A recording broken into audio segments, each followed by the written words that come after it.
Vamos lá. O caso de hoje é o paciente JH, paciente masculino de 86 anos, natural de Sertanópolis, no Paraná, procedente de São Paulo, adventista, viúvo e aposentado. Uma história um pouco comprida, mas de forma bastante resumida, é um paciente que, em dezembro de 2021, enquanto estava no shopping, teve um episódio de perda de nível de consciência. Foi manejado como uma PCR extra-hospitalar com manobras de reanimação. Inicialmente foi encaminhado ao pronto-socorro Bandeirantes, depois ao leito de UTI no Hospital Sara Kubitschek. A gente não tem tantas informações desse atendimento, diagnóstico na ocasião, mas fornecido à família, fizeram um diagnóstico de infarto agudo e tratamento de suporte sem estratificação na ocasião. O paciente que foi de alta hospitalar recebeu um pedido de caracterismo para estratificação ambulatorial. E após a realização desse cateterismo de forma ambulatorial, o paciente veio encaminhado ao INCOR para seguimento e avaliação do resultado desse cateterismo. Paciente atualmente assintomático, sem apneia ou precordialgia, sem novos episódios de síncope, palpitação, sem novas internações desde esse episódio em dezembro de 2021. Antecedentes, então, tem esse infarto interrogado em dezembro de 2021, hipertenso, uma dislipidemia e um AIT prévio em dezembro de 2005. Fez um déficit de hemiparesia esquerda com recuperação espontânea. De hábitos, sem tabagismo, sem etilismo, sedentário, paciente totalmente independente para todas as atividades, sem nenhuma limitação. Eutrófico e... Estava no shopping,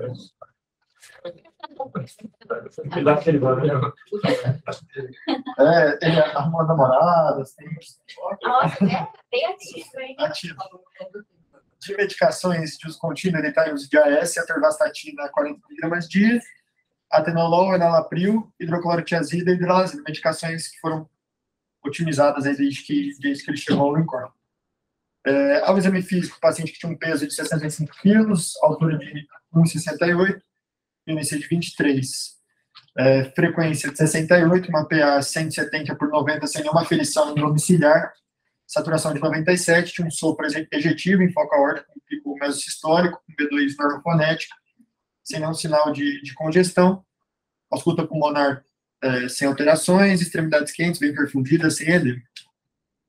Exame de laboratório de julho desse ano, a gente tem um hemograma sem alterações significativas, um LDL de 102, uma glicemia de 106, uma creatinina de 1,69, que para ele dá um Guinness de 36. Tem algumas alterações significativas. Oi? Algumas alterações significativas. Em que sentido? LDL, também. Sim, porque o paciente foi otimizado com o medicamentoso, ainda não está em dose máxima de estatina, ele começou a acompanhar recente no INCOR, ainda não teve tanto tempo, ele só tem uma coleta de exames laboratoriais do INCOR. E a taquinopina de 1,69, que dá um... 36 com BRC, exatamente.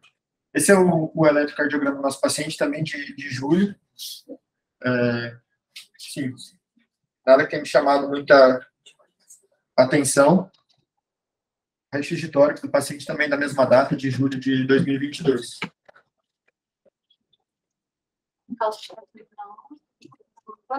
Situação na hora, parece que ficou prolongada a hora também. Parece.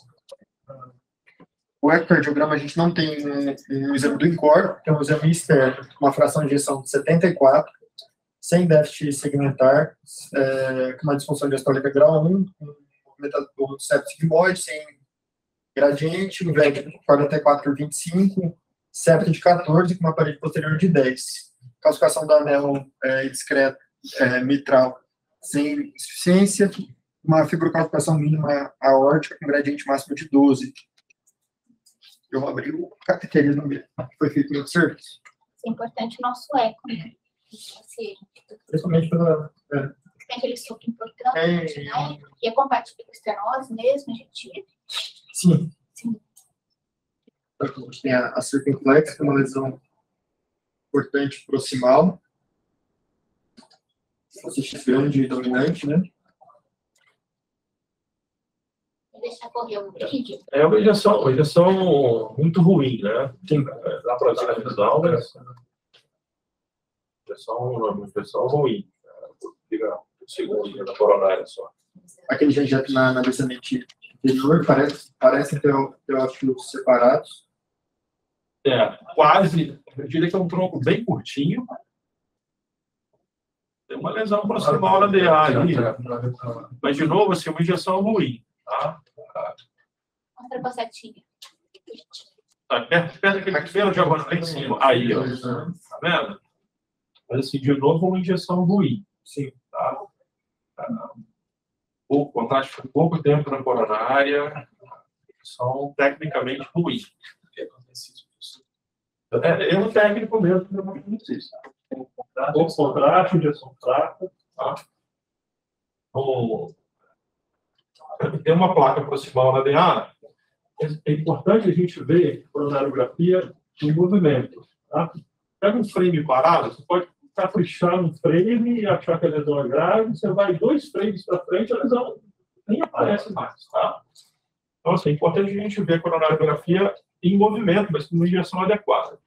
Ele tem uma placa proximal na DA, que é aquela lá em cima, perto do diagonal, mas essa lesão na DA vem até o terço médio. Tem placa na DA que vem até aqui embaixo. Tá? Então, é todo doente. Aonde me preocupa mais em termos de estenose é aquela proximal, mas é uma DA e as proximais são doentes. Mas a injeção é inadequada. O catéter de novo sai da coronária, mas só. Ó. Tá vendo? Então, injeção ruim. Vamos para o próximo. Não é da casa. Aí ele para, faz uma pergunta no frame parado, mas. De novo, o catéter sai da coronária. Pode passar o próximo. Realmente difícil avaliar. Depois, Dificuldade. Tentativa de Spider. ele agora injeta na.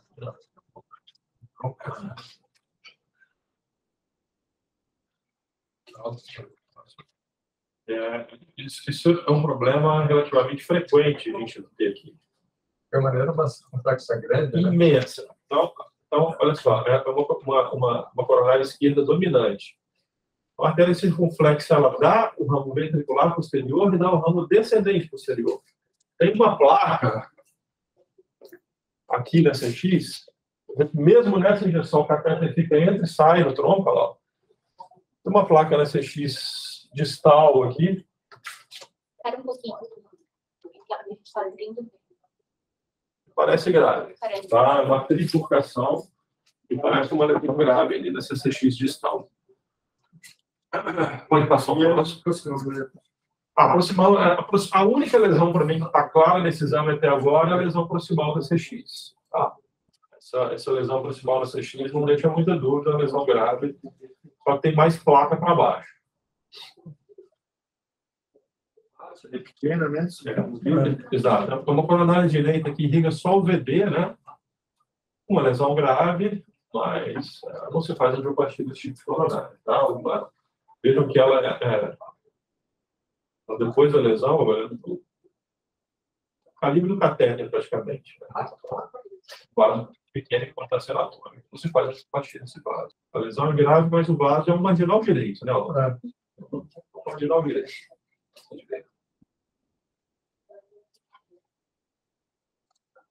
Parece que é importante. A situação é grave. Mas Não está muito bom pensar. não. A minha sensação é que é grave. Não sei se vocês querem comentar os códigos que a gente propôs de tratamento. Pode colocar a sequência. Uma curiosidade para vocês. Tem um paper muito bonito no Circulation. Centenas de milhares de pacientes. Eles viram que síndrome coronária aguda em pacientes que têm circulação coronária com dominância esquerda, mortalidade maior. E quando você tem uma dominância direita, você tem um evento na coronária esquerda, você tem a direita para fornecer colateral, você tem a direita para irrigar alguma coisa na esquerda. Você tem um evento agudo em paciente com dominância, circulação coronária com dominância esquerda, antes de você pegar uma área de miocárdio de risco maior, é muito maior. A direita do outro lado é muito pequena. Então, ele teve mais agudo, quase matou ele. Né? Ninguém sabe exatamente. Né? Tem a parada, um shopping, está com metrico normal, não está sentindo nada. Deve que não pode estar, né? Sim, enfim, mas Mas no bico. Acho caro. Não tem light shock, só a compressão. difícil também saber com precisão, né, o que acontece com Compressão, alguém deu um soco, cara. Não trouxe nenhum tipo de relatório. Mas o evento agudo no paciente com dominância esquerda, causa diária de miocárdio em risco, tudo tá, toda a massa do VF é irrigada na circulação coronária esquerda. Então, é uma mortalidade maior.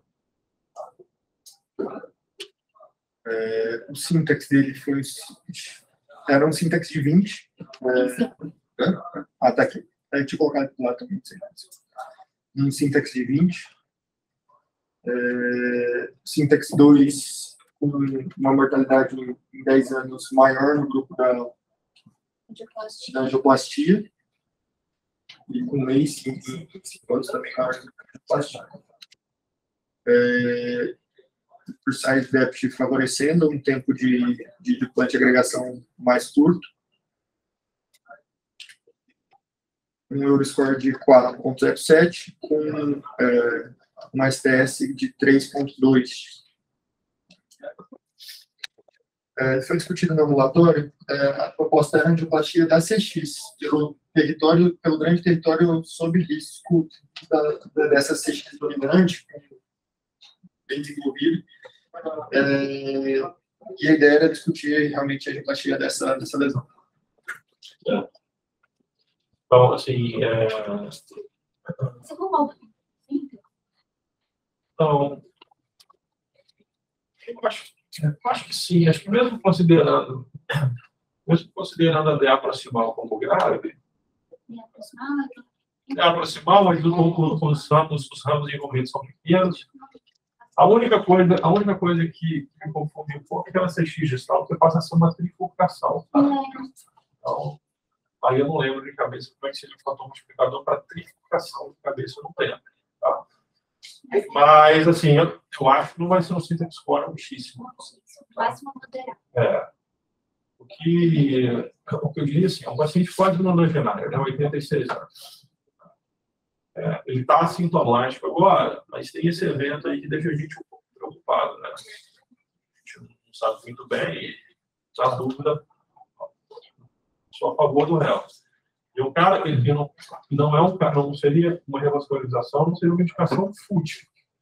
Isso é com um paciente que tem uma vida ativa. Então, o cara teve uma vida ativa, tem uma vida ativa, teve um evento agudo grave, a princípio. Então, por causa disso, eu indicaria revascularização. Ele, tendo 86 anos, a minha tendência é indicar angioplastia. Acho que preciso repensar para fazer angioplastia. Precisaria rever essa DA, mesmo que tenha que tratar a DA, não é uma lesão complexa. Tá? A tendência é se tratar a DA também. A CX proximal, angioplastia muito fácil. Tá? É mais trabalhoso é a CX distal, né? E numa hora do procedimento eu também precisaria rever ali, e provavelmente abordar, porque dá 2 ramos ventriculares posterior e um descendente superior. Me parece uma lesão grave. Mas daí, no dia de colocar esse paciente na mesa, eu precisaria de fazer 2 injeções, tanto para examinar a DA, quanto para ver melhor aquela CX distal. Eu acho que... Olha, esse paciente tem 86 anos, com insuficiência renal. Tá? Insuficiência renal. Ele tá, pela história, não tem nenhuma limitação para as atividades que ele faz. Sim. Certo? Eu não vejo porquê. Ele está estável há 10 meses. O CAT foi feito agora, mas há 10 meses ele tem uma estabilidade clínica. Então, o que está levando para fazer um tratamento adicional ao clima? Seja qual for o tratamento de repercussão. Ele tem funcionamento normal, está levando a vida normal, está assintomático. Então, é uma questão que cada vez mais vai aparecer. Faz caso em um paciente de 80 anos, ele vai ter uma descendente anterior, como Lisboa falou, toda calcificada. Então, a minha impressão é que Aqui a dúvida não é qual é o tratamento, qual é o tratamento. Se deve ser feito o tratamento além do que. Essa era a questão. Um paciente assintomático com 86 anos, com insuficiência renal, é claro, ele tem 86 anos, está levando a sua vida normal. Episódio isquêmico transitório prévio, há 10 meses nós não ficamos sabendo qual foi o quadro agudo dele. Será que ele não tem outro episódio isquêmico transitório? E as carótidas? Então, eu questiono a indicação de um tratamento além do clínico. É uma posição, não é? Não, sem dúvida que é. Sem dúvida que é. Se esse paciente não tivesse tido esse evento agudo, essa parada, eu realmente não veria indicação de fazer revascularização. O cara assintomático, 86 anos, 30 de clearance. A única coisa que me deixa com uma pulga atrás da orelha, o cara ativo ter um evento agudo que, a princípio, está documentado como uma parada. Esse é o meu único porém. Acho que só comentando, acho que a revisão aqui, a revascularização cutânea, né, a princípio, eu não pensaria nisso. Eu comentar, acho que se ele tivesse feito um cateterismo naquele momento, que ele teve um evento agudo, fez um cateterismo, eu concordo com o Carlos, que eu teria medo de o paciente ele cair na porta. Deu uma triada ele já. Ele está há 10 meses, não está otimizado. Ela comentou aqui, o escutanol ainda está operado, meio hipertenso, quer dizer, não está otimizado o tratamento. Né? O SINTAC 2, falar em sobrevida de 10 anos, para o paciente de 86 anos, acho que não tem muito sentido. Não. Acho que a revascularização nesse momento estaria relacionada à angina, que é o que a gente sabe que... A angina não tem como melhorar um paciente assintomático. Então, por isso que eu acho, por isso que eu tenho mais tendência em manter o tratamento clínico e ver. O paciente tem a função ventricular preservada. Né? Quer dizer, a minha impressão, concordo com quem viu no ambulatório, pelo filme, a parte mais instável das placas deve ser a circunflexa mesmo. A DA está calcificada, deve ser uma placa estável, lá não deve estar dando um problema. Acho que deve ter tido um pouco mais de problema. Se fosse fazer alguma coisa, teria uma tendência maior, realmente, de fazer nas circunflexas. Mas eu acho que o tempo deu uma piada nele.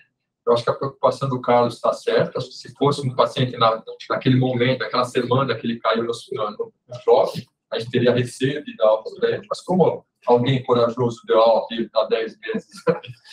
Então, eu não sei como é que é a situação atual. Tá? Em 2017, nós fizemos um levantamento do DataSUS na Grande São Paulo. Falando então no Brasil, não, na Grande São Paulo. Somente 40% dos infartos fazem cateterismo na mesma internação. O SUS, né? Ela infarta e sai do hospital sem fazer cateterismo. Essa é a nossa rotina. Subir na hemodinâmica, né? Subiu a hemodinâmica e você vai ver. Um atrás do outro. Veio fazer, infartou 2 meses atrás, recebeu alta. Isso aí, esse tipo de triagem. Os que morrem esperando CAT, a gente não vê, né? A minha tendência seria manter uma investigação, como foi comentado aqui, em relação à índice aérea, como é que é essa válvula aórtica, ultrassom de carótida, para ir vendo as comorbidades deles, para caso ele apresente algum sintoma, coisa, partir por uma revascularização percutânea, né? Seria a minha tendência. Mas a otimização do tratamento clínico, enquanto você vai triando o paciente para uma eventual intervenção, se for necessário. Esse eco externo não bate muito com uma parada cardíaca, por um evento agudo. Exato.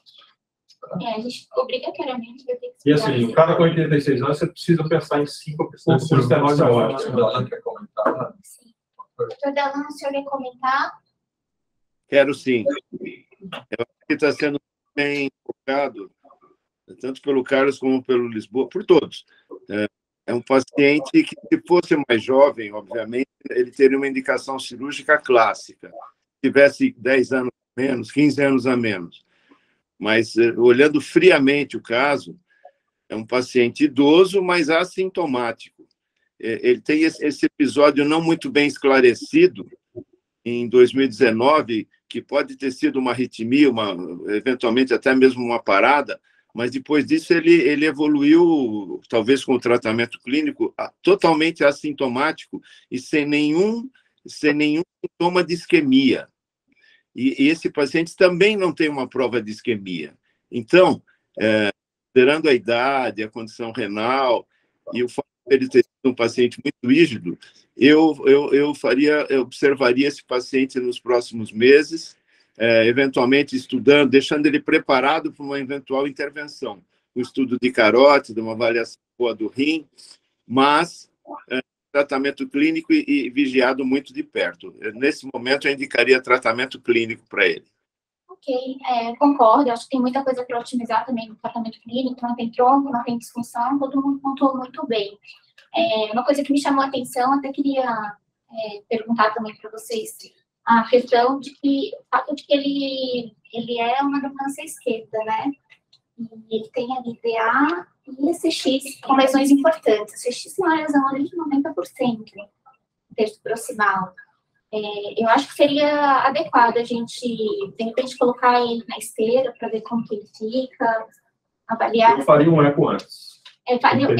Aguardar, obviamente, aguardar o eco, né? Porque tem essa chance de ter uma estenose aórtica importante também. Não sei se a ausculta aparece alguma coisa, enfim. Mas eu acho que antes de pôr na esteira, talvez eu fizesse um eco. É um eco excepcional, né? O eco não. Grande idoso com síncope, a gente precisa descartar a estenose aórtica. Concordo plenamente. Eu acho que essas duas coisas ficam na manga aí, para a gente poder definir melhor esse paciente mais clínico, né?